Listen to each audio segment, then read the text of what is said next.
Equanimity is the place where a number of the higher values of life converge. So everything converges in equanimity that is very valuable and worthwhile. There are other things that are other emotions, other states that are valuable, but this one is particularly interesting in the convergence of wisdom, clarity, the intellect, and emotion. And we should always remember that equanimity is an emotion, but you can't achieve it without a certain amount of reasoning processes. So the other night I talked about how do you start towards equanimity, and the first thing, as the Buddha says, he's not just a person who advises equanimity or says that he attained it through his own mysterious ways. And that is really the difference, that we've had lots of mystics in history who seem to have found their way to something very, very valuable, but when they try to describe it, it doesn't help us. It can't help us get there. Mystics often, people come and get advice and so forth from or are inspired by them, but they don't really teach a method to how they became, they got their knowledge mystically. The Buddha is a mystic, but also a lucid teacher, so he knows what he got, he understands things, but he understands how he got it, that there is a method. So he describes how you would approach the development of equanimity, and the first thing he says is, first you've got to hear about it. And it's amazing how many people will go through this life and never hear about equanimity. So it's talks like this, it's books that you read, etc., that allow you to first hear about this interesting attitude, because equanimity is an attitude to the world around you. It's a vision of the world. It's something that I'm profoundly grateful for coming across, and that somebody took the time to explain it and show how precious it was.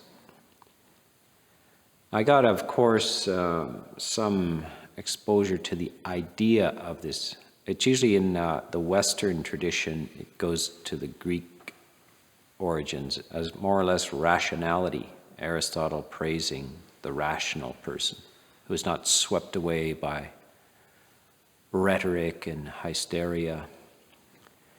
Doesn't do you much good. You don't really live that way. There's no advocacy. When you study philosophy in university, there's no advocacy that you actually take on any of these things. Are just curious a series of historical ideas which are critiqued by the next generation and often abandoned or modified.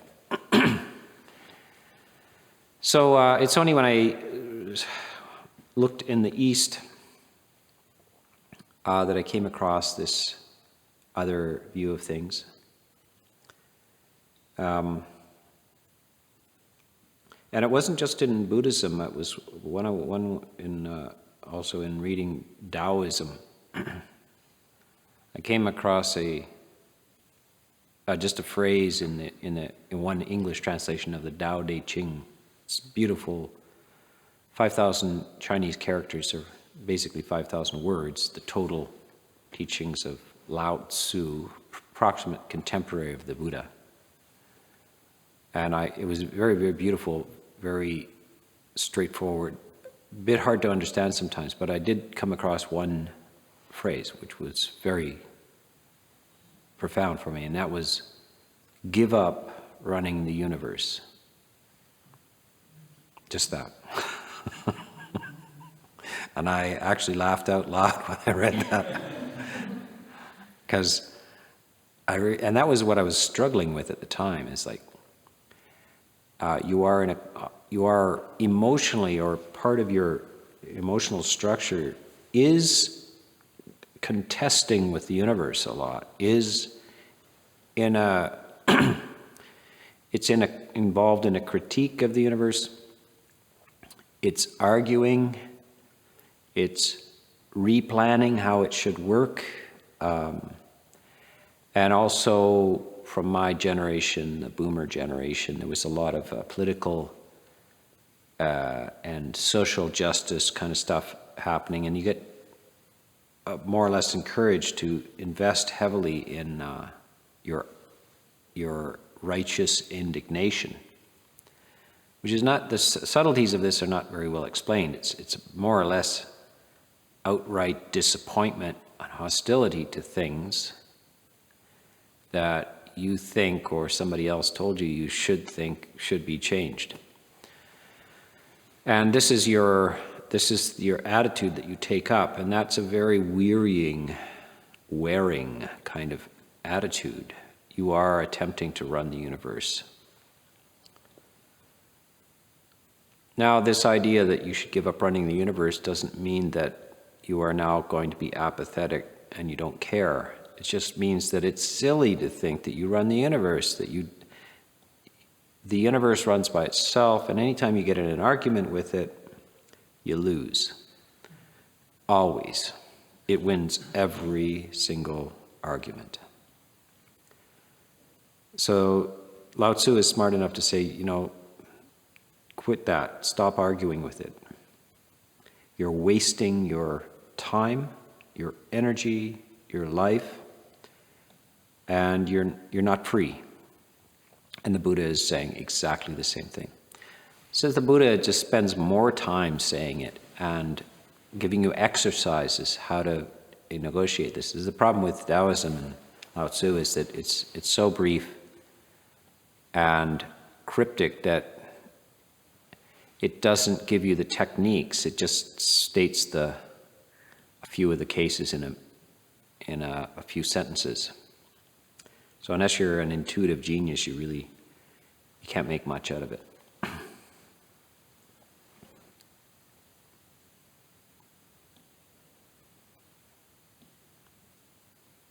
So this attitude of giving up running the universe is just so important, especially, I think, in our time as well. It's just, people are so hyper engaged in it, it's exhausting.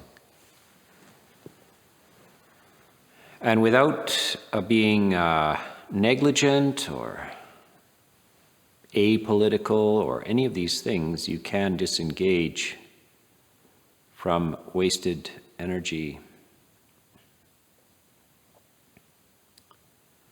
So this is the convergence of rationality and emotion.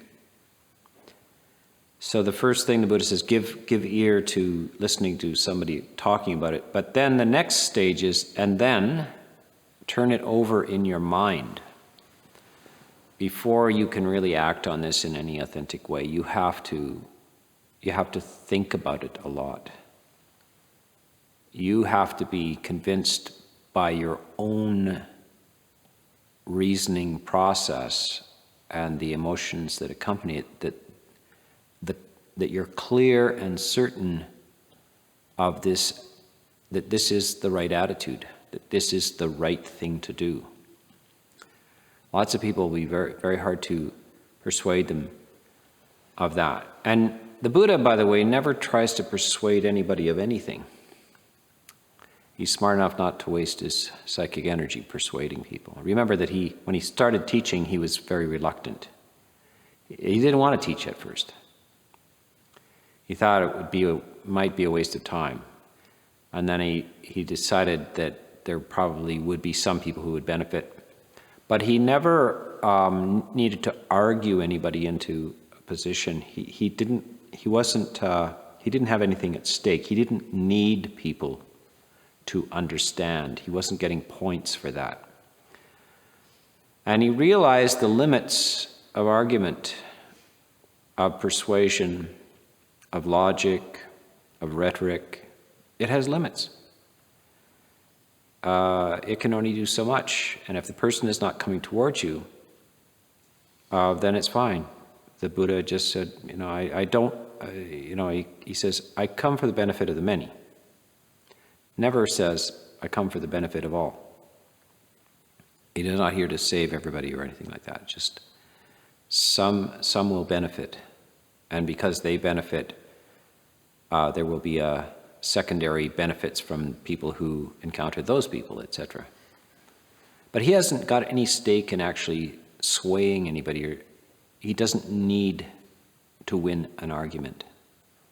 He just states it, offers lucid views, and doesn't have to clinch the argument because he is clear, and he's a great philosopher, that many of the most important points in life can't be clinched.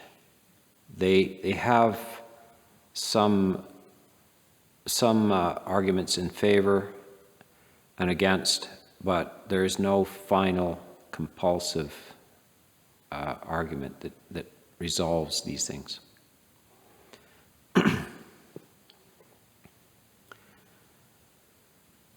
Equanimity is this convergence of rationality and emotion, and it is this that, and I try to summarize it in a phrase that I use, a little provocative, but kind of gets you the idea. The worse it gets, the better I feel. Which is not the way most people work. The worse it gets, the worse you feel.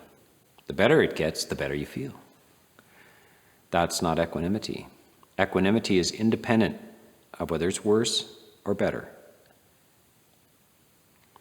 So the worse it gets, the better I feel. So would it follow that the better it gets, the worse I feel? No. The better it gets, the better I feel. And the worse it gets, the better I feel. In both cases, I feel fine. That's what equanimity is. It's not tied into any duality. It's not tied into a duality of successes and failures, of praise and blame, of fame and obscurity. None of those dualities, teeter-totters, is it tied into. It's exempt. They don't have any gravitational pull. It's like a body that's out of the gravitational field. It's in space, away from the pull of these things. So these things exert their influence on people's mind because they haven't taken the adequate time to understand how this detachment works. Detachment is simply the untying of knots, or a key which is inserted in the cuffs that you're bound to the world by. You can actually open those things, just take them off, and you're no longer in a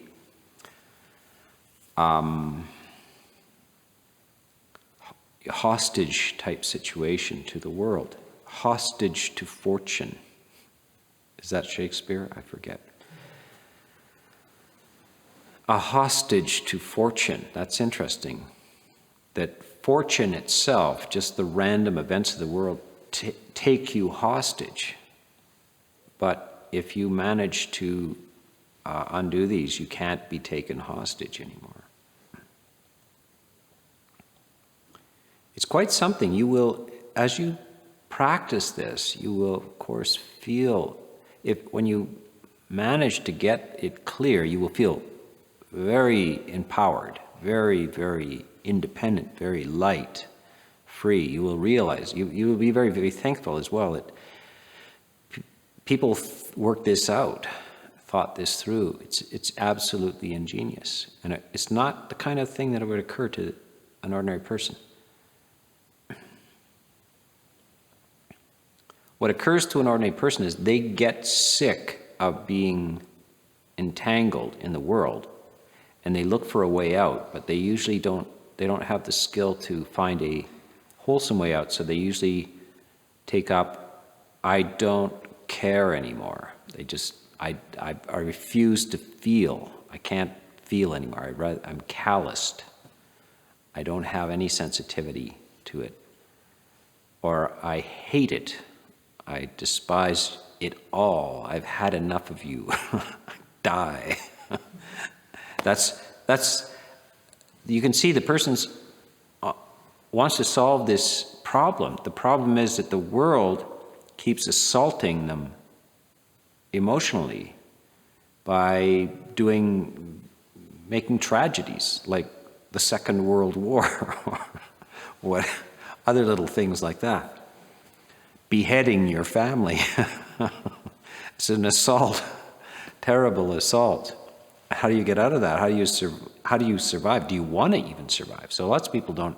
It's so abusive, the world can be so abusive that you don't want to survive. You would rather just check out now. So is there a better solution to this? Is there a solution to it, and is there a better solution? And indeed there is, and equanimity is that, is to remain absolutely in pristine health, and not just pristine health, but super normal emotional health, well-being. In the midst of this, the world continues to go on. It continues to do these things, savage things. But you found a way to be free in the midst of that. So that's the nature of equanimity. You don't have to shut down, but you have to choose to respond in a positive way. And the choice is yours. So the universe doesn't assign you an emotion during the day. You don't get assigned. You don't wake up in the morning and wonder how you're going to feel today, or what the world is going to tell you to feel. Is it going to tell you to be very sad, or is it going to disappoint you with the weather? Is it going to make you celebrate because it's sunny today, or you got a raise at work, or something like that? This is a terrible position to be in. You're a slave to the circumstances of the world. And so you're going to remove yourself from that, but without ending up living on the margins necessarily. So it's a kind of a decision you make. That you don't need to be calloused, you don't need to be apathetic, and you don't need to despise the injustices of the world. They're all just something that you would do to yourself, which is another negative thing.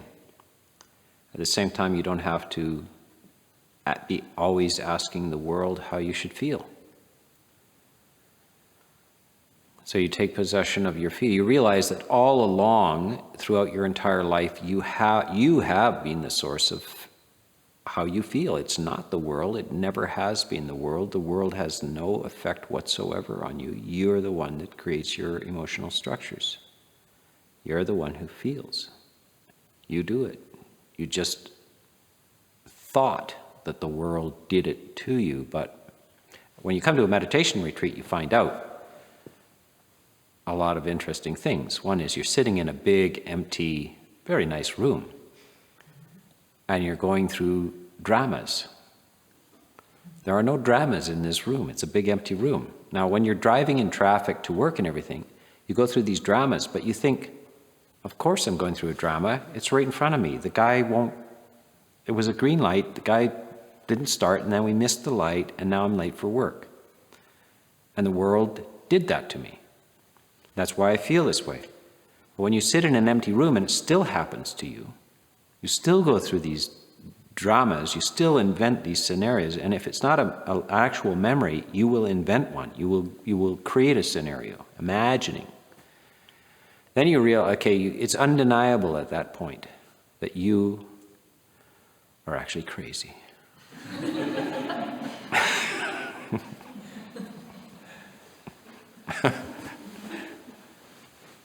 I will digress here for a moment. A story comes to mind. Funny story that this is a long time ago. I was in West Virginia, maybe a year or two in the robes, and a woman showed up at the monastery who was from Russia, and her name was Olga. Surprise, surprise. Olga was something else. She had been a doctor, a medical doctor, and a dentist, both in Russia, and a professor of medicine at the university in Moscow. But she had been, and this was in the late 80s, and she had been, the government wanted her to go around and do certain kind of medical things with people that she didn't agree with, that was not ethical and so forth. So she was not cooperating, and they made her the janitor in the university. So one day she's teaching the courses, and the next day she's sweeping the steps, and the students, her medical students, are walking past her and saying, why are you sweeping the steps? She said, oh, it's just back exercise. It's good exercise. Anyway, she managed to get out of Russia eventually, she and her mother, and she arrived in Boston. And there was an Orthodox Russian community there. And she was, had been disturbed by this experience. She also, by the way, had a husband who went mad and insane. She looked after him for a number of years until he became institutionalized. So anyway, this is a very interesting process. She's in a kind of a condition of a dystopian country with a dystopian family, and then suddenly plunked into the US. So she was looking for some sort of her husband had been obsessed with vegetarianism. That was one of his things, and she decided that she thought it would be good to go to a vegetarian resort or something like that. And she asked her friends about this, and said, oh yeah, we know a place like that, and we'll take you there. So she got all ready to go and got her suitcase, and she arrived at this place, and they let her out of the car. Beautiful place, very nice kind of buildings and gardens and lawns and stuff. And she noticed people on the grounds were walking in slow motion. They were walking very, very slow. And she's watching this, and it suddenly hit her. She was crazy, and her friends had not told her. They told her she was coming to a vegetarian resort, but they'd taken her to a mental hospital. And these, being a doctor, she knew, these are ambulatory schizophrenics. So she sat down on her suitcase and wept. She hadn't realized she must be mad, she must be insane, and her friends didn't didn't want to tell her that, but they just brought her to the place. Anyway, after a while, she saw two men in long kind of brown robes walking. And they were walking between one building to another building. And then the ambulatory schizophrenics also went to that building. So she went to that building and looked in, and there was a whole bunch of people like sitting on the floor, and the men in the brown were at the front. They had no hair, and they were saying something. So she went in the back and just kind of listened. And they talked, and she said, it was the most amazing things they were saying about the mind and all this kind of stuff. She had no idea she was in a Buddhist retreat in IMS at Barre, Massachusetts. Yeah. So the monks were the doctors, right? Anyway, she began to meditate. She discovered meditation. So this, we are actually, yeah, you are in the right place. You are kind of in a mental hospital. At the same, you are out, everybody is a little crazy out there. In the fact that we attribute our feelings to the world. We attribute it to the environment outside of us, and at the same time it's clear that we're creating it. And all you have to be is isolated from all these things, and you realize you are doing it, projecting it, making it up. So the ideas about equanimity that now this is very empowering at first, but it's again the daunting task is to make that realization, to find your freedom in it, to actually stop doing that, to stop attributing it to the world. And you try, and then you fail, and you try and you fail. You get moments which are very encouraging.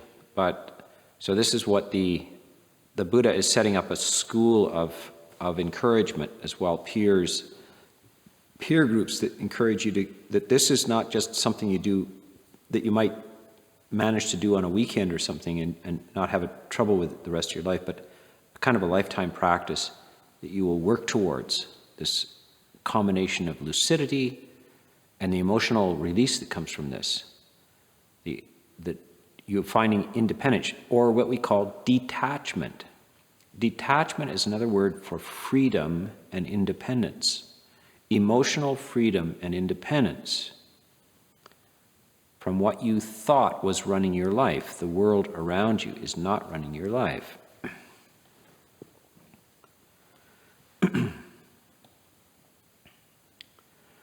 And equanimity is perhaps the most beautiful, perfect representation of that independence and freedom, because that's where emotion, and a very exquisite emotion and exquisite rationality combine at that point. And again, it's not just in Buddhism that this is known. You'll find traces of this in other schools and individuals that assert this kind of experience in history. They come across this. I would just say that Buddhism is certainly the largest and most well-organized school that not only advocates it, but provides like a training structure for this.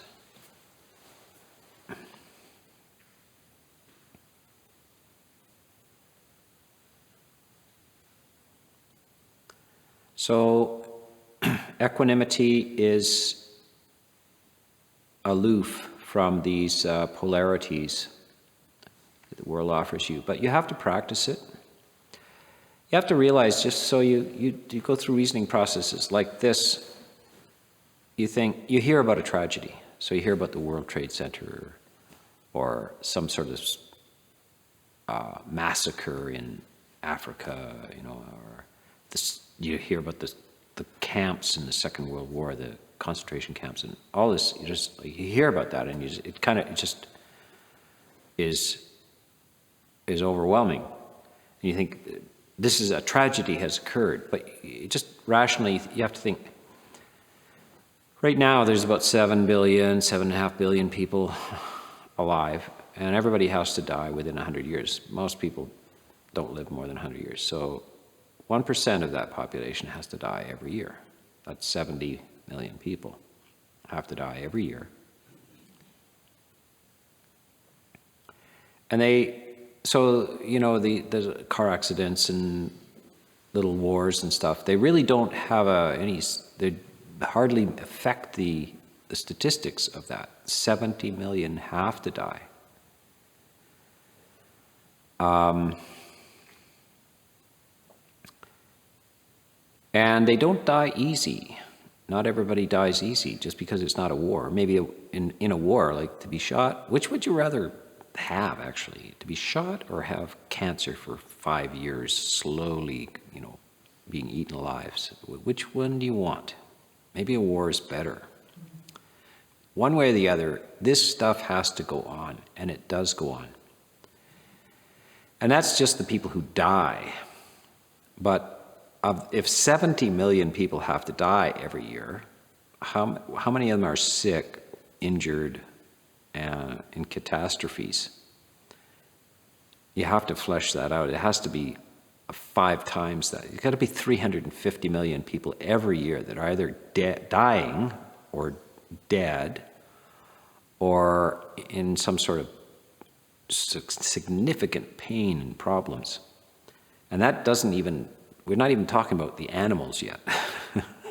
So that's going on constantly, but I'm sure you all have good days where you think everything's going well.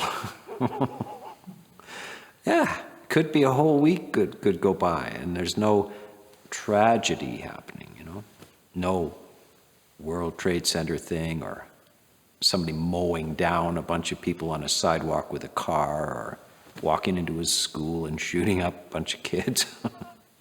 And every now and then it happens, you're shocked, like, oh my God, this world.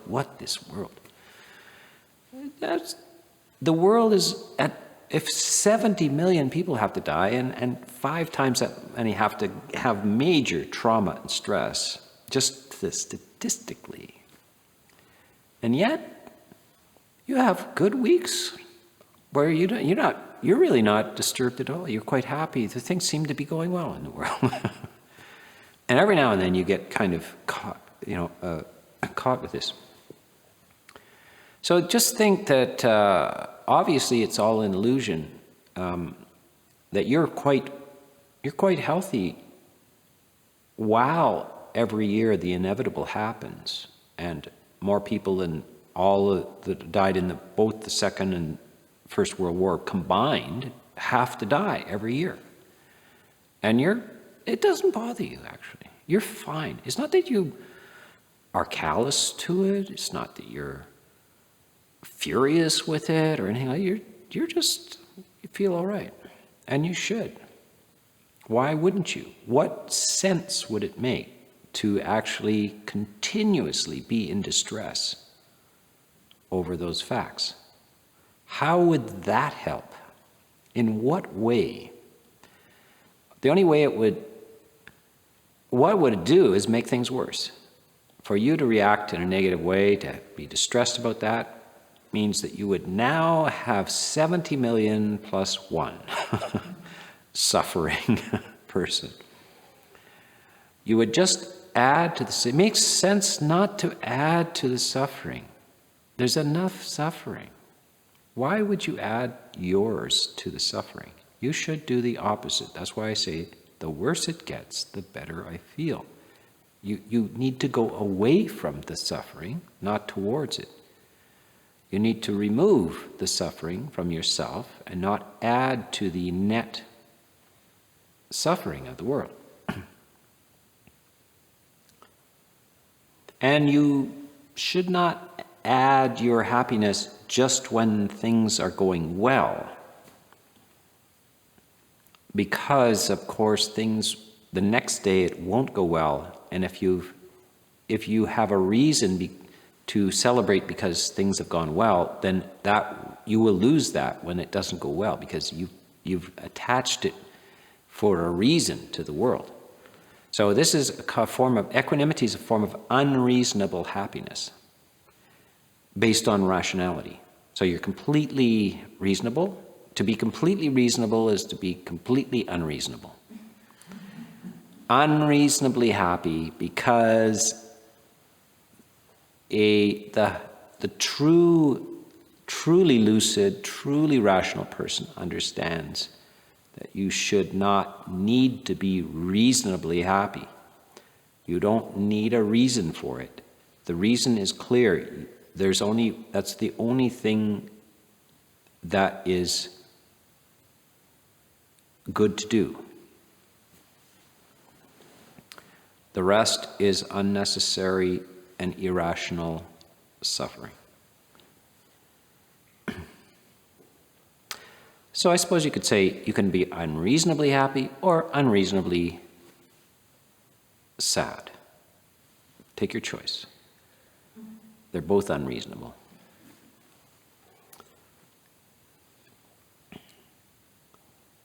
So that is, equanimity is the pinnacle of and convergence of lucidity, rationality, logic, and the heart. You can never, if you leave the heart out, you are not rational. You're not reasonable, because there isn't a human life without emotion. We're not machines. And you would be in a state of deprivation, profound deprivation, if you only had your intellect. Your intellect serves your emotions, it's subordinate to your emotions, and can be very helpful to your emotions. So these two things, that's the convergence, that's the perfect harmony and convergence of these two things. They're now not enemies. They're indispensable to each other, and they're supporting each other. Of course, if you're emotionally well, your lucid capacities, your capacity to reason will be as good as it possibly can be. So if you do need to do some